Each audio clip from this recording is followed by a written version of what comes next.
Hello and welcome to Main Street Matters by Heart on Main Street, the podcast that knows a good transition when it sees one. I am your host, Patrick Keiser. Okay, today is the day we are having our One Day, One Heart event at the America's Mart in Atlanta. We are partnering with 11 different showrooms. Yes, that number has grown since Monday. Across these 11 showrooms, we'll be raising money to help retailers that have been affected by natural disasters. This will help them recover after the event, rebuild their stores, reopen, and remain a vital part of their community. This whole concept is about retailers helping out retailers. It's a very special community that you're part of, and while there might be some natural inclination to be competitive with one another, truly there isn't a need to be. Even retailers in your same community are in the same boat as you. The more that we can encourage people to shop at locally owned businesses, the more successful we all are. The more successful locally owned businesses there are, the more people will be encouraged to shop at these stores. And this is especially true in areas that have been affected by natural disasters. The more that we can help these retailers rebuild in their communities, the more viable they will be, the less likely that there will be a chain store that comes in and buys up the space and pushes the indie retailer out.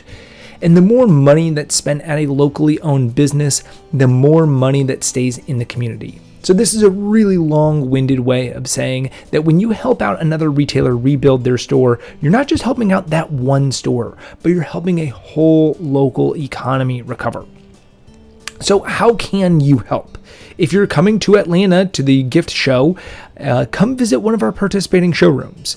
They are the Butler Sales Group, which is located on the 12th floor of Building 2, Gib Carson, which is located on the 13th floor of Building 2, The Link Companies, which is located on the 16th floor of Building 2, Nora Fleming on the 17th floor of Building 2, One Coast on the 18th floor of Building 2, Raz Imports on the 18th floor of Building 1, Roadrunners, which is on the 15th floor of Building 2, Transpac, which is on the 18th floor of Building 2, Tag, which is on the 10th floor of Building 2, and Two's Company, which is on the 17th floor of Building 2. Also, we'll have a presence at the Indera meetup by Rooted in Retail. So if you're going to visit that, I know they have been a wonderful partner of ours, and a lot of our listeners also listen to the Rooted in Retail podcast. So if you're going to the meetup there, you can also participate there. So we have participating showrooms on floors 10, 12, 13, 15, 16, 17, 18 of Building 2, and 18 of Building 1. So basically, anywhere you go, you're going to be able to participate in the event.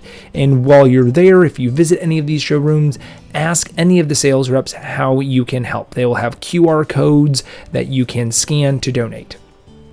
If you're not going to be attending, you can still participate and donate. I've added the donation link in the episode description here, so please consider helping out with this exceptionally worthy cause. So if you're coming to Atlanta, stop by one of our partner showrooms and look for me too. I'll be hopping around from showroom to showroom really kind of all Thursday, and I would love to meet you. And I know of at least one brand, Tidewater Sandals, which is in the Gib Carson showroom, that's having a special incentive for you. So if you go into the Gib Carson showroom and you try on a pair of Tidewater sandals, not only are you going to receive a free pair of limited edition Heart sandals, but they're also going to make a $25 donation in your name. So go to Gib Carson, try on a pair of Tidewater sandals, make a donation, and they will also make a donation in your name, and win. So I hope to see you there. Now, for today's episode, on to our main event. We're going to be diving into part 2 of our summer book club series. As a reminder, or maybe an introduction if you skipped last week, this summer I'm going to be taking books that are intended for retailers and breaking down into their most important concepts. For this one, I'm going to break it into 9 or 10 different concepts. And this will help improve elements of your business and create a greater customer experience. There's a ton of great books out there that fall into this category, but honestly, who has the time to read them all?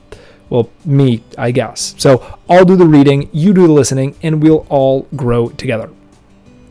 With our first book club book, we are diving into the seminal book on the science of shopping, and honestly, my favorite business book called Why We Buy by Paco Underhill. Throughout this book, Underhill provides retailers with information on how to make a better shopping experience for their customers under the theory that an improved experience will keep customers in the store longer, buying more products, and create repeat customers in the process, which is honestly what we all want, right? In our last episode, we talked about how the store experience actually starts outside of your store before people even enter in. So we looked at ways to engage the customer outside the store, which include engaging the senses, sign placement, using humor or something eye-catching with additional signs, having seating outside for maybe those reluctant shoppers, and of course, your window displays. Today, we are going to mosey on into the store and start talking about things that you can do within your retail store to make a better experience for your customers. So cozy on up under a warm blanket, grab a hot cup of coffee or tea, or just continue driving for your next book club episode. The second major takeaway from Why We Buy is that every store needs a decompression zone. What is a decompression zone, you might be asking yourself? Well, a short answer is that it's the first 5 to 10 feet of the store when a customer enters. This is normally called a decompression zone or a transition zone. A slightly longer answer is that when a customer enters a store, or really any building for that matter, the body needs time to transition to the new surroundings. The customer has to slow their pace from a potentially brisk walking pace to a speed at which they will peruse your store. The body needs time to adjust its eyes to the new light coming in versus the inside to the outside. The ears and nose need to sort out new stimuli and attempt to recognize what they're registering. The feet are feeling a difference between the concrete sidewalk and the floor of your store. There's a lot going on in those first few seconds as the customer walks into the store, but basically they're not in your store yet. They have to transition from the outside to the inside. And the amount of time that this takes for a customer can vary depending on lots of things, including maybe even the customer's age. But all of this is to say that, in essence, the first 5 to 10 feet of your store is no man's land. Customers will not pay attention to anything before they have transitioned into your store. If there's a product display, they're going to breeze right on by. Signs, they're not reading them. Saying, "Welcome, can I help you with anything?" the answer will be no. I was talking to a retailer recently who purchased a store about 3 years ago, and they said that the previous owner had about $10,000 worth of product right when the customer walked into the door, and they couldn't move it. It didn't matter how it was displayed. It didn't matter which brands that they placed there. It made no difference. The new owner cleared out the section, moved that product in, and then all of a sudden, it started to sell. Another retailer that I visited really wanted to emphasize a line of children's books created by an author from their town. She had the books right there when people walked in. And I asked her about them, and she said, "Well, I haven't sold one of them." I told her that she might have more luck if she moved the book to being on a display that was a little bit further into the store. And I'm gonna guess that if she did that, she would have sold more than one. Some stores are big enough that they can give up the first 5 to 10 feet of their store, which might equate to 20 to 40 square feet. But others are smaller spaces and need every inch that they can squeeze out. So Why We Buy also has tips on how to shrink that transition zone and maximize your selling space. One way to shorten the transition zone is to really emphasize the physical transition into the store. This could be accomplished by giving the customer a drastically different feel under their feet, like a welcome mat or a thick carpet. If the feel of the store is too similar to the outside, then it will take a customer longer to feel that transition physically. By having a difference in feeling, the customer's brain will start to register other stimuli sooner too. You can think about using a fragrance or aroma that the customer notices as soon as they enter. Now, you want to be careful about this because you don't want it to be too overpowering or negatively affect the customer, but you want to have something that is noticeably different from the outside. You can also simply greet the customer as they walk in. This is not an attempt to steer them anyway or solve any of their problems, but a simple greeting can remind them that they're now in a store. And it's also the best first step against theft as well.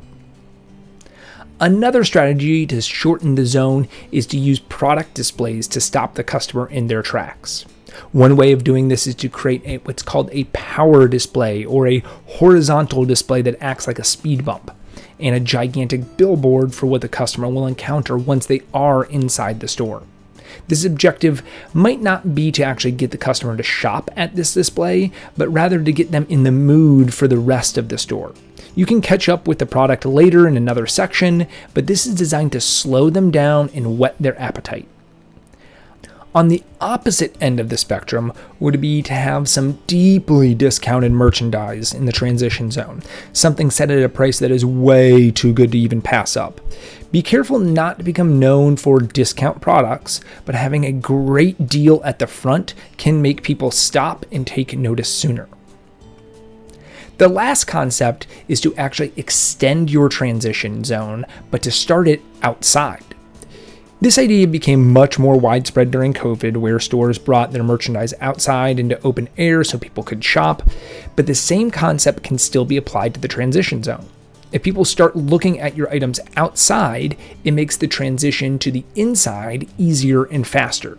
They are already prepared to shop. They are already interacting with your store. They already feel as though they have arrived in your store, so it takes less space for them when they do actually walk in. So for the next couple weeks, I want you to watch your customers as they enter and pay attention to your transition and decompression zones.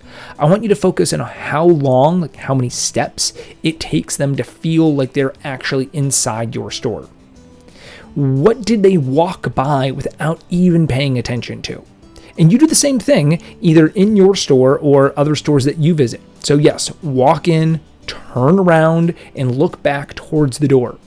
I'm going to guess you'll be very surprised by what you see that you missed. Once you've done this, start to think about how you can rearrange your merchandise to be more conscious of your transition zone. Do you have items that need to be relocated somewhere else within the store?